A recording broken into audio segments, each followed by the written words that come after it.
Okay, today we have a very, very special guest. She is a mother, an entrepreneur, a stylist, a director, an executive producer, amongst other things. Miss Kenya Ware, welcome to Bomb First. Thank you for taking the time today. Thank you for having me, John. Of course. Um, so, originally, how did you and Daz meet? And was this when Death Row was going, or was this before Death Row had fully formed? Oh, yes, so me and Daz met before Death Row had formed. Actually, Snoop Dogg was the person who played matchmaker and kind of connected us.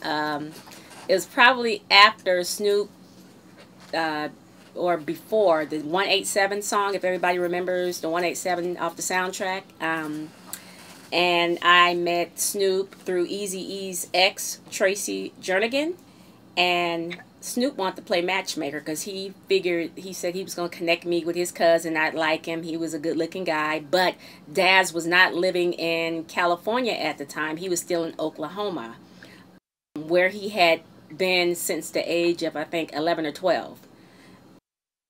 They all made this big deal of us hooking up. It was at a club in Century City. Daz had just arrived off the Greyhound bus. And Snoop called me. My cousin's in town. You got to meet him. You're going to like him. And that's kind of where we met when he came out here, when he first got to LA. Okay.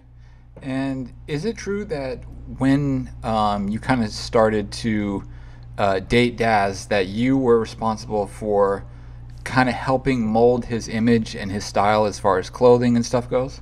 Oh, that is absolutely true. I was kind of responsible at the beginning for Daz and Corrupt and kind of setting the pace for their clothing styles and Snoop.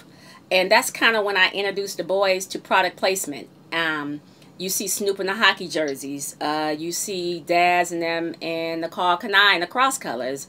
You see the boys in, you remember the African American sweatshirts. I kind of implemented that along with a lady named Toy Crawford. We brought the product placement their way.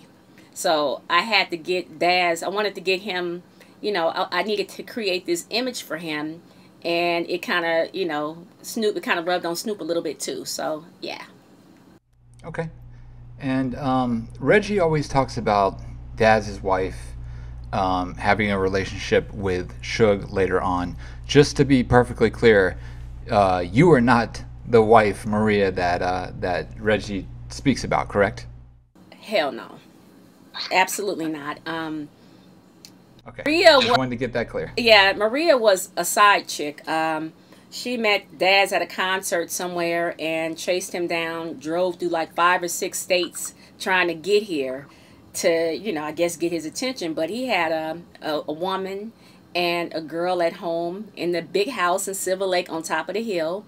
And this woman was relentless. God, if a man wants you, he's going to fly you out here and put you up. You're not going to have to drive, an old car across the whatever, Texas, everywhere to get to here. But no, she was always a side chick slash mistress who got upgraded when me and Daz were done.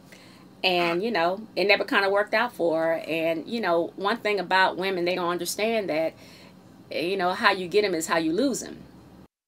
And I guess when things didn't go right with them, she devised a plan to get even with him. And, Suge, I love him to death, but Suge he could be crazy at times. And Daz owned some masters.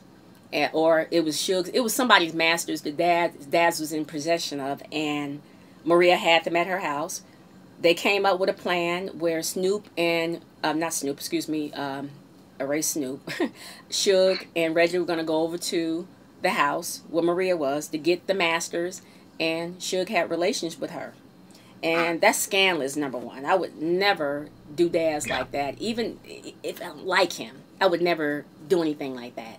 So that stuck with her forever.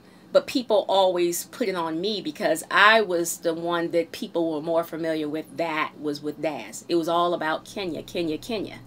So I would walk in the clubs back in the 90s, and I remember one particular time it was an executive, Steve Perdone and Jay Brown. Jay Brown, he's Jay-Z's partner now. I walked into a club and they said, Kenya, yo, did you do that to Dazz? You gave his masters away and slept with Suge? I'm like, hell no. I didn't know anything about it at that time. So I had to fight this nasty rumor off about this side chick upgraded to wife, you know, what she had done, and people always thought it was me. But it was not Kenya. Kenya is never would ever be that scandalous. I mean, I'm loyal to my people. Those are my family members for life. Never do anything like that. So, nah, that was that other mistress side chick, not Kenya. Okay.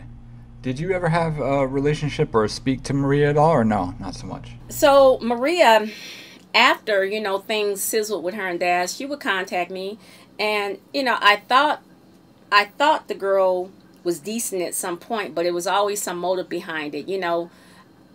Daz's exes, girlfriends, I like some of them.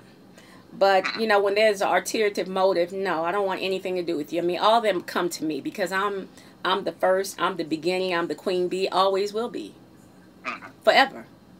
So, it was never, there was a real, she wanted a relationship with me, but no, I didn't trust that. I've talked to her before. I thought she was nice, but you can never trust someone that would do a person like that. Like, you gave this man's masters away to his enemy.